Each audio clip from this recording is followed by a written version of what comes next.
मुझे प्रधानमंत्री बना दिया, मुख्यमंत्री बना दिया, तो मेरी जिम्मेदारी क्या बनती है? सभी की देखभाल बराबर करनी, सभी की सेवा बराबर करना है। लेकिन आपने देखा होगा कि जब बीजेपी की सरकार आती है तो मोटे तगड़े लोग आगे रहते हैं, बाकी सब पीछे हो जाते हैं। मोटे तगड़े मतलब वही तो उनकी चाल ढाल से मैच करते हैं। और अखिलेश भैया की सरकार आती है तो दूसरा कोई तगड़ा हो जाता है, वो भी बिरादरी नहीं है।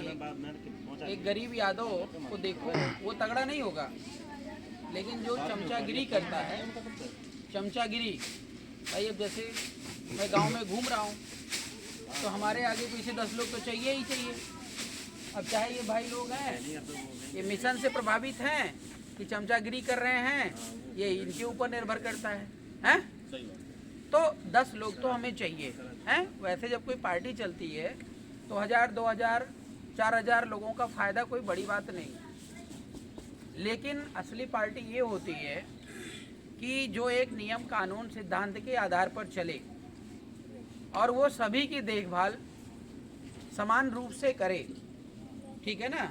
जैसे अब अरविंद भाई हैं, अगर ये हमारे साथ लग जाते हैं, लगे हैं और ये दिन रात लग करके मेहनत करते हैं, तो मेरी जिम्मेदारी क्या बनती है? अपने हिस्से की एक रोटी मैं इनको खिला दूं ज़्यादा, लेकिन आपके हिस्से की अगर खिलाऊंगा तो अन्याय हो जाएगा, नहीं हो जाएगा?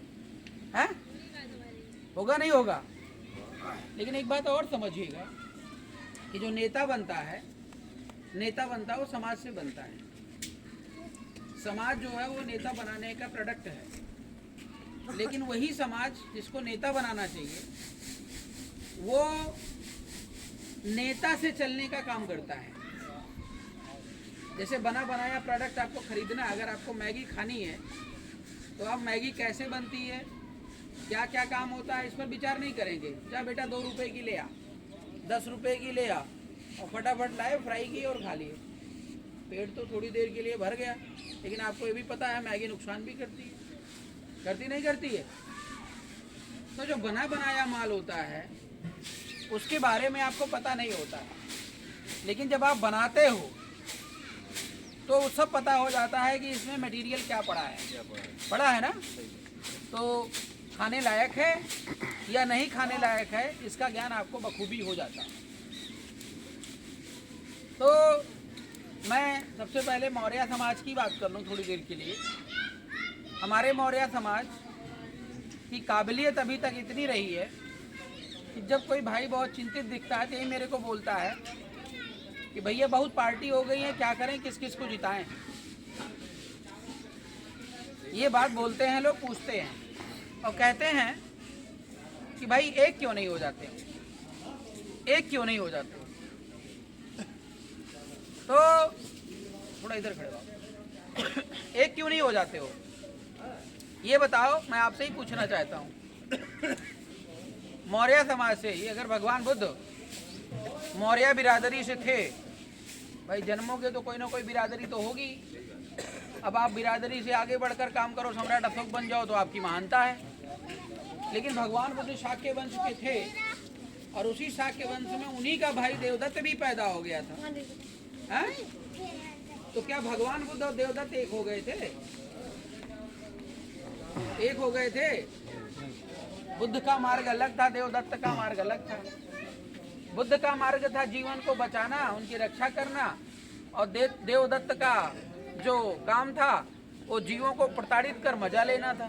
यही था ना वो हंस वाली कहानी जो है, वो जब दूसरों को दर्द होता था तो उसको खुशी होती थी। हैं? तो ऐसे आपके समाज में बहुत सारे देवदत्त हैं जो क्या कर रहे हैं, समाज के नाम पर राजनीति तो कर रहे हैं, लेकिन अभी तक उनका कोई प्लेटफार्म नहीं है। किसी का नाम आप ले लेंगे तो बिना प्लेटफार्म के इधर उधर इधर उधर इधर उधर उछल कूद। ठीक है ना? किसी भाई ने बताया कि राजनीति का सबसे बढ़िया फार्मूला ये होता है कि अगर कुछ ना करो, देखो ये 2 पीपल के पेड़ हैं और कभी इस डाली पे कभी उस डाली पे कभी उस डाली पे चलते रहो और समाज को लगता है कि बहुत बड़ा काम हो रहा है। करो कुछ मत, लेकिन खाली कूदते रहो।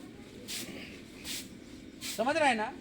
कांशी राम जी ने कहा था जो मायावती को 4 बार मुख्यमंत्री बना के चले गए। मान्यवर साहब, भाई जो त्यागी है, जो ईमानदारी से काम करेगा, हम उसके सामने नतमस्तक हैं, उसकी तारीफ करेंगे। गद्दारों की हम कभी तारीफ नहीं करते। तो कांसीराम जी ने कहा अपनी पार्टी होनी चाहिए, कैंडिडेट कोई भी हो। अपनी पार्टी होनी चाहिए, कैंडिडेट कोई भी हो। अपनी का मतलब है, गांव में जाते थे, 80 बिरादरी के लोग मिलते थे, तो उनको अंदर अंदर यही समझाते थे, अपनी पार्टी होनी चाहिए, कैंडिडेट कोई भी हो, चलेगा। आज उनके फार्मूले को बीजेपी वाले अपना लिए हैं। बीजेपी वाले कहते हैं अपनी पार्टी होनी चाहिए, कैंडिडेट केशव प्रसाद मौर्य चलेगा, कैंडिडेट संघमित्रा मौर्य चलेंगे, ठीक है ना। तो पार्टी किसकी है और उसकी विचारधारा क्या है, कभी आपने इसका आकलन किया? पार्टी बीजेपी की है और उसकी जो विचारधारा है वो मनुवादी विचारधारा। मनुवादी विचारधारा का मतलब है तुम्हारा खून बेचकर हम अपना साम्राज्य बढ़ाएंगे। ब्राह्मण, क्षत्रिय, वैश्य, शूद्र, मतलब मानव असमान है। मानव असमान है, मानव अलग अलग है, जबकि सारे मानव एक तरीके से पैदा होते हैं, एक तरीके से उनका सारा कर्मकांड होता है, लेकिन वो लोग आकर के यहाँ पे भेदभाव पैदा कर दिए। तो वो मनुवादी व्यवस्था अस्थाई है, वो कभी भी अस्थाई नहीं हो सकती है। और बड़े दुख की बात तो ये है कि झूठ को बेचने में वो नंबर 1 है। जैसे आपके पास सोना है, आप उस सोने को लोहे के रेट में भी नहीं बेच पा रहे हो, और उनके पास सड़ा हुआ लोहा है और वो सोने के रेट बेच रहे हैं। सनातन बोलते हैं, कहते हैं मैं सनातनी हूँ, ठीक है ना। सनातनी का मतलब होता है जो परम सत्य होता है, जो हमेशा सत्य हो, कहीं पर उसको झुठला सकते नहीं हो। लेकिन दिन भर झूठ बोलेंगे, फिर कहेंगे मैं सनातनी हूँ। तो उनका ठिकाना जो है वो ज़्यादा दिन तक नहीं है। लेकिन हमें ये समझना है कि जब वो हमारी पार्टी नहीं है, हमारे सिद्धांत रूप से हमारे लिए काम नहीं कर रही है, सैद्धांतिक रूप से, तो उस पार्टी से लड़ने वाला व्यक्ति हमारा कैसे हो सकता है, बताइए आप मुझे। बीजेपी वाले कल को मेरे को ऑफर करें, भैया आपको 30 करोड़ रुपया दूंगा, पैसे खूब हैं उनके पास, और आप मेरी पार्टी से बदायूं से उतर जाओ, तो मैं गली गली साइकिल लेकर घूम रहा हूँ, कोई ना कोई तो मजबूरी होगी हमारी। आप तो ये समझ रहे होंगे, पेट्रोल की, डीजल की, पैसे की, लोगों की भी कमी हो सकती है, ये बात तो आप समझ रहे होंगे। अगर बीजेपी से 30 करोड़ 40 करोड़ मिलता तो मैं ये काम क्यों करता, और मैं स्वाभिमानी नहीं होता तो बीजेपी में जाने में मुझे परहेज क्या था। जैसे संघमित्रा मौर्य सांसद बन गई, उसके बाद गांव तक नजर नहीं आई, वैसे हम भी सांसद बन करके आराम से बैठते, अब अपने घर में बैठते हैं, अपने घर में बैठते 5 साल, क्या दिक्कत थी बताइए आप मुझे, ठीक है ना। लेकिन बात इसकी नहीं है, बताते तो क्या हुआ कि बात जब स्वाभिमान की आती है, इतना बड़ा इतिहास भारत देश का रहा है, इतना बड़ा भारत देश का इतिहास रहा है, और अगर आने वाली पीढ़ी गद्दार निकल जाए तो पुरखों का कोई दोष है क्या, मुझे बताइए। तो इस देश की सबसे बड़ी जिम्मेदारी, सबसे पहली जिम्मेदारी सामाजिक रूप से भी और राजनीतिक रूप से वो मौर्यों की ही है। लेकिन मौर्य भटका हुआ है। अब वो कहते हैं कि नहीं कई पार्टियां हो गई, कहाँ पार्टी है मुझे बता दो जरा। अच्छा, एक बार मान लो किसी चीज में आपने पैसे लगाया, थोड़ी देर के लिए बुद्ध कथा आपने करवाया, मजा नहीं आया थोड़ी देर के लिए, तो अगली बार क्या करोगे, बंद कर दोगे। हो सकता है कि कुछ लोग कहें भैया बंद कर दो, लेकिन अगर व्यवस्था को लेकर के चलना है, कार्रवाई को आगे बढ़ाना है, तो इस बार अध्यक्ष कोई इसका अलग था है, तो वो व्यवस्था ढंग से नहीं कर पाया, अगली बार किसी और की अध्यक्षता में काम करते, काम करना पड़ेगा और आपको चलना पड़ेगा। और आपने कहा नहीं भाई जो है अरविंद भाई ने सही काम नहीं किया, तो ऐसा करो कि जो है मोहित भाई को बना देंगे, तो वो भी अच्छा नहीं करेंगे, इसलिए बंद करो, खत्म करो कहानी, अपने अपने घर में खुश। तो अपने अपने घर में खुश रह करके आप केवल अपना पेट भर सकते हैं और राजनीतिक रूप से हिस्सेदारी नहीं ले सकते।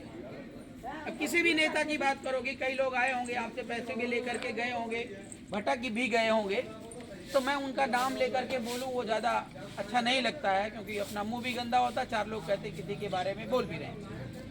लेकिन हमने सभी नेताओं को इकट्ठा करने का बहुत प्रयास किया, और मैं नेता नहीं हूँ और ना नेता बना हूँ, बस आपके बीच में इसलिए नेता के फॉर्म में हूँ कि आप ये सोचना शुरू कर दो कि नेता कैसे बनेगा, जमीन से नेता कैसे उठेगा। और अगर आप नहीं सोचोगे तो फिर आज नहीं तो कल, कल नहीं तो परसों इसका कल्याण होने वाला नहीं है। तो हम सभी नेताओं से मिले, इकट्ठा करने का भी प्रयास किया। लेकिन ये बताओ, देवदत्त एक नहीं कई हैं, तो उन देवदत्तों को इकट्ठा किया जा सकता है? कल ही मैंने मंच से बोला कि बुद्ध के नाम पे, सम्राट अशोक के नाम पे, मैं नहीं कहता मैं सबसे बड़ा जो है समर्पित व्यक्ति हूँ, लेकिन किसी से कम नहीं हूँ। आप पूरे भारत देश के अंदर देख लेना, अयोध्या की जो लड़ाई थी वो मैं ही लड़ रहा था। इस बात का शायद ज्ञान आपको नहीं होगा और सूचना हो सकता है कि घर तक ना पहुँची हो, क्योंकि मीडिया उडिया वाले तो खास दिखाते नहीं है। लेकिन हम और विनीत मौर्य पूरा आंदोलन छेड़े थे, सुप्रीम कोर्ट सुनने को राजी नहीं है। सुप्रीम कोर्ट सुनने को राजी नहीं है, ठीक है, माना इस देश में हिंदू की बाहुल्यता है, वहाँ पर श्री राम मंदिर बनना चाहिए। मैं राम मंदिर का विरोध भी नहीं कर रहा हूँ, क्योंकि भगवान बुद्ध कहते हैं कि भवतु शब्द मंगलम, सभी का कल्याण हो। तो हिंदू भी रहे, मुस्लिम भी रहे, सिख भी रहे, ईसाई भी रहे, लेकिन हमारी भी तो जगह दे दो कहीं ना कहीं।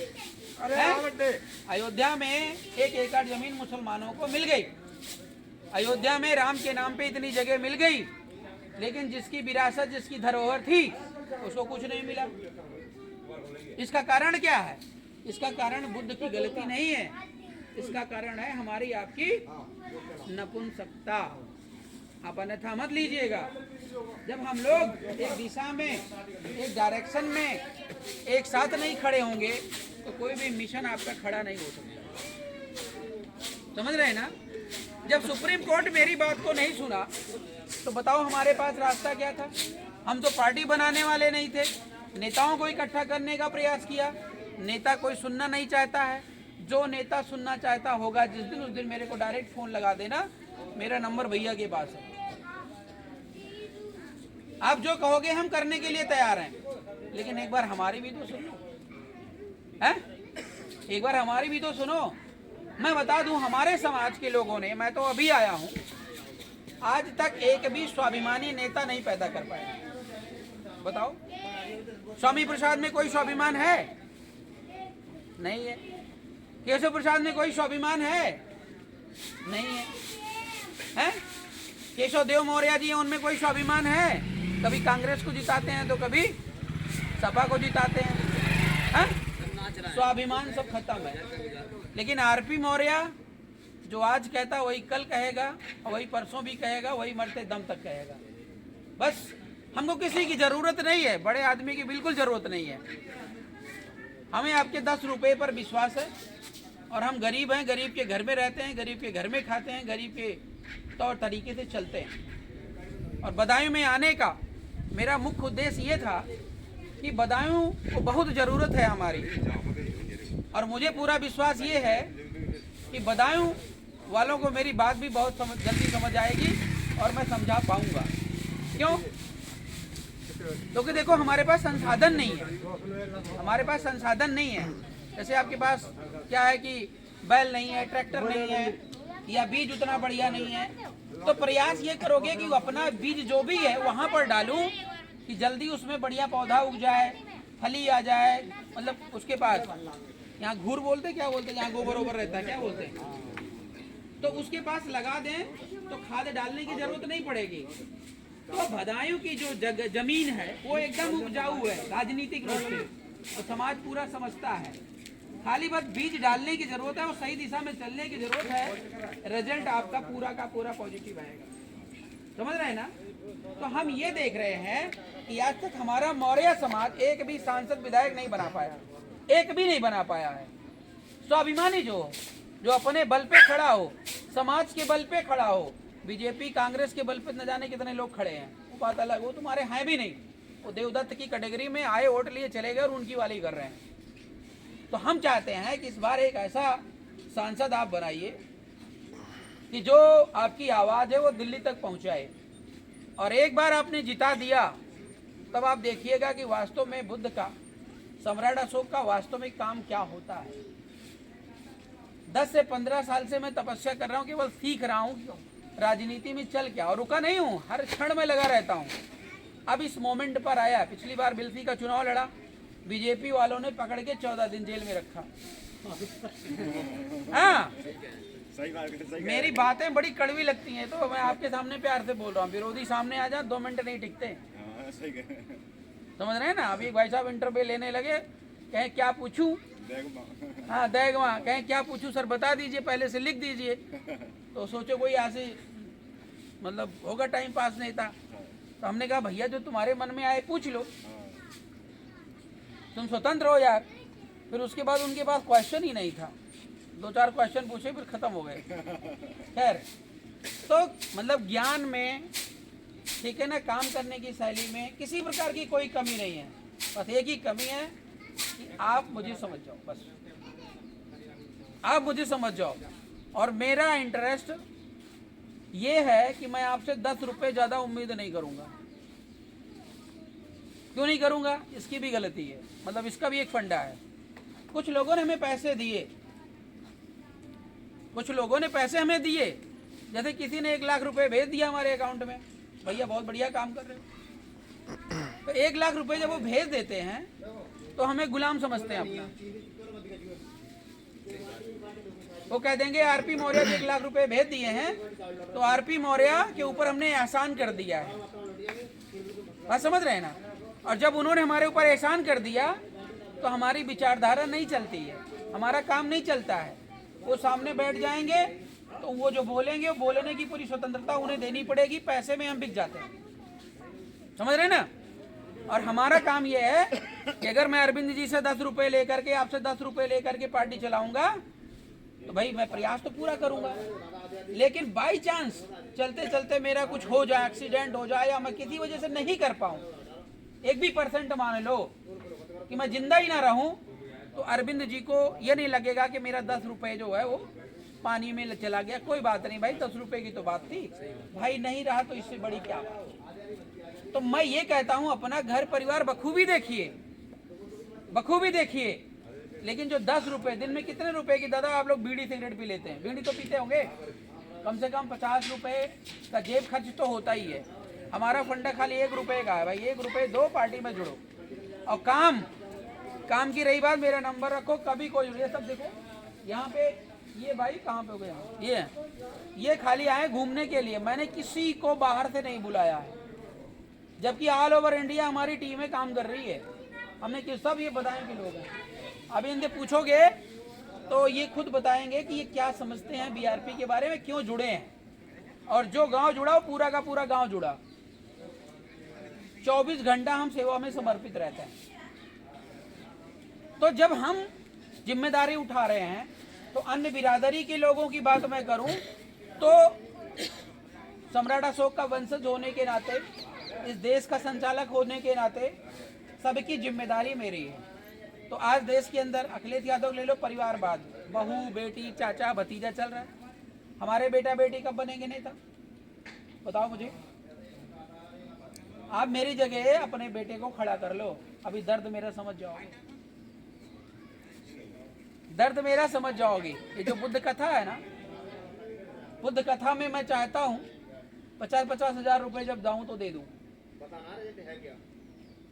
भैया। फिर सोचता हूँ कि बदायूं कि हर गली मोहल्ले में बुद्ध कथा होगी, कितने 50 हजार लाऊंगा, कहाँ से लाऊंगा। आरपी मौर्य तो अकेला है। एक बार मैं कन्नौज गया था, तो भाई साहब बोले कि वो फला नेता आते 10,000 रुपए देते हैं। तो हमने कहा बस 10,000 रुपए। और आप सब बिना विचार के नेता के पीछे, भाई या तो नेता के अंदर क्वालिटी हो, वो बुद्ध के मार्ग का सच्चा अनुयायी हो, तो आप उसके पीछे लगो। लेकिन अगर आप लोग सब गांव के लोग मिलकर के 500-500 रुपए लगा, मैं देख रहा हूँ घोषणा हो रही, किसी का 200, किसी को 400, अच्छा लग रहा है। तो 500-500 रुपए लगा के बुद्ध कथा करवा लिए, तो आप नेता के गुलाम है कि नेता से फ्री हैं? फ्री है ना।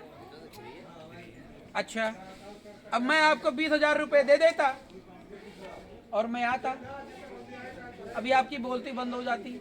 जो यहाँ के संचालक होते, बोलना मत, जिंदाबाद जिंदाबाद के नारे लगाना। हो रही बुद्ध कथा, अब आता, हमने कहा योगी आदित्यनाथ जिंदाबाद, मोदी आदित्यनाथ जिंदाबाद, है बीजेपी से आता, 20,000 रुपये दे जाता है और नरेंद्र मोदी के नारे लगा जाता, चुनाव आने वाला है। अब आप क्या करते, मजबूरी में जिंदाबाद जिंदाबाद और फोटो खींच के चला जाता, यहाँ बुद्ध कथा तो हो रही है और नारे जो है नरेंद्र मोदी के लगाए जाते, जो बुद्ध के नाम पर बीमारी पकड़ लेती है, पकड़ लेती नहीं पकड़ लेती है। तो बात यह है कि भगवान बुद्ध ने संघ की बात करी है, तो जब कोई काम संघ का है तो सबकी जिम्मेदारी है। 500 रुपया कोई बड़ी बात नहीं होती है, कोई बड़ी बात नहीं होती है। अभी कहीं जा रहे हैं आप, 500 रुपया गिर गया या कोई बीमार हो गया, 2 मिनट में खर्च हो जाता है, हो जाता नहीं हो जाता है। इसलिए संगठित रहकर संघ के अनुसार काम करिए, किसी नेता पर डिपेंडेंट मत रहिए। हमारी रही बात कि जिस दिन आप लोगों ने देने लायक बना दिया, अभी मैं लेने लायक हूँ, देने लायक नहीं हूँ, ध्यान रखिएगा, इसको अन्यथा मत लीजिएगा। क्योंकि जैसे आपका गांव है ना, इससे गिरा मेरा गांव है। ये भाई साहब ने बोला कि मेरा घर सर छोटा है, मैं कहा इतना बड़ा स्कूल बना के यार करो मेरा घर। तो मैं अभी लेने लायक